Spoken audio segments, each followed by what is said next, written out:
of those amazing people that comes along through the Quaker network, the AFSC, and other organizations who are so wise in the world that they just always are there to give us counsel and advice and serve on the many committees.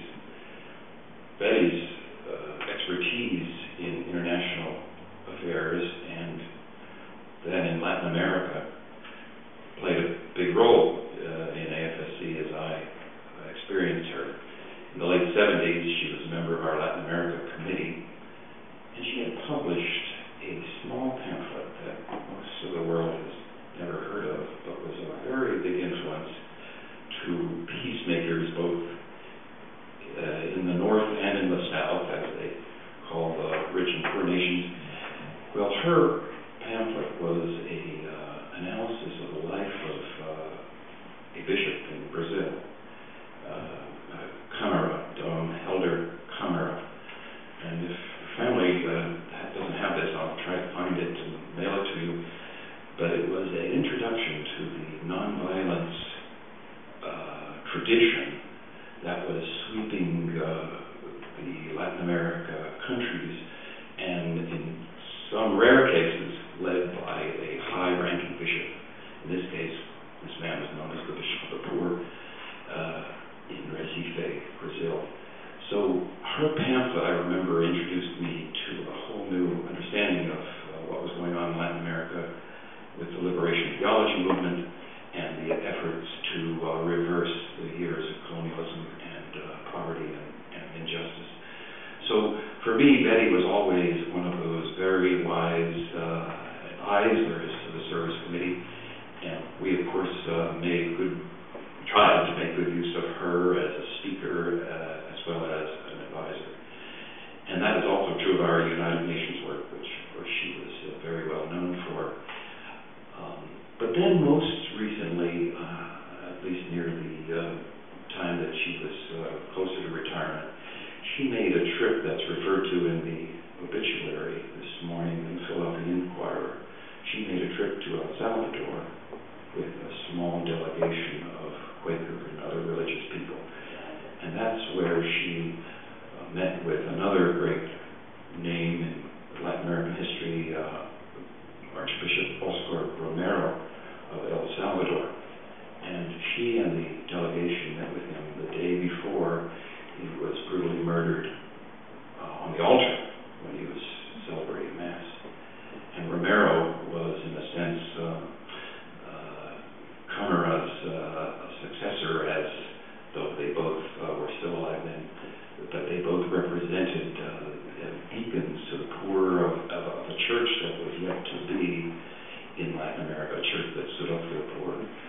And of course that continues to be a struggle, and references were made to her great vision about Cuba, which I'm sure there was other people she wrote about and talked about. But for me, as a younger colleague at AFSC and in the search for peace around the world, Betty always struck me as one of the wisest, and I had no idea then of her illustrious career earlier in life, in World War II and beyond that. I just did not know any of that. In fact, I'll close this by saying there's a movie that I saw recently that was made in England called the Enigma Code, and it's about a young woman who plays this role in breaking the code during the war, and I just thought, gee, that's based on Betty's life. So next time you're on Netflix or in the store, look for the Enigma Code. It stars the recent Academy Award winner, British actress, whose name skips me right now, but I just thought, wow, I think that was based on Betty. So I must say I'm just overwhelmed by her achievements, and I'm so glad to have had the pleasure and the honor of being here today, and thank you.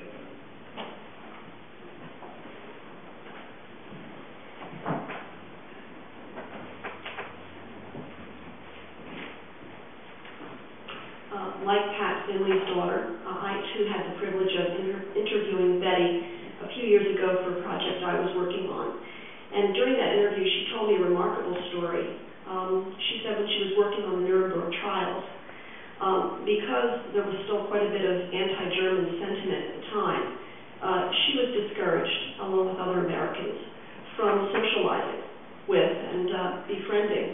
German citizens at the time. And Betty decided to completely disregard that, and she reached out to any Germans that she happened to be in contact with while she was working on the Nuremberg trials. And she made some close friends with many German citizens as a result. Her reaching out to these individuals was rewarded many years later when she arrived home one day and found an envelope waiting for her in the mail. It was a small, ordinary envelope, and when she opened it up, inside was a piece of the Berlin Wall that was sent to her by one of these German people that she had befriended. And when the wall fell, one of the first things he decided to do was send Betty a little piece of it. And she told me that remained one of her prized possessions, and I love the story because it really does symbolize what Betty was all about, which was tearing down walls.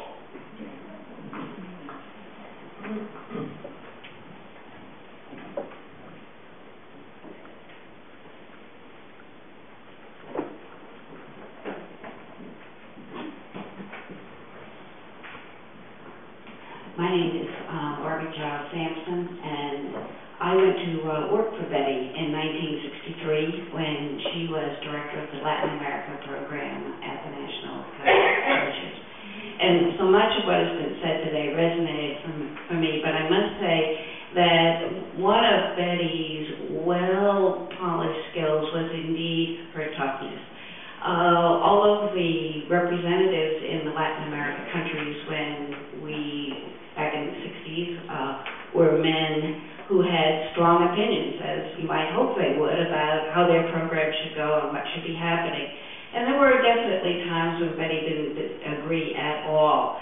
And long explanatory letters would go out, and follow-up would happen, and sometimes we'd get something back that said, no, you don't understand, and they'd try again, and Betty would be back there saying, no, I think I do understand, and could bring up several other good points, and eventually the program always seemed to go right along in a way that she had managed to envision for it, and she almost always got a thank you from the person with whom she was resolving whatever the issue was. So that graciousness and that steadiness, and knowing you were dealing with somebody who both had an opinion but was very respectful as an individual.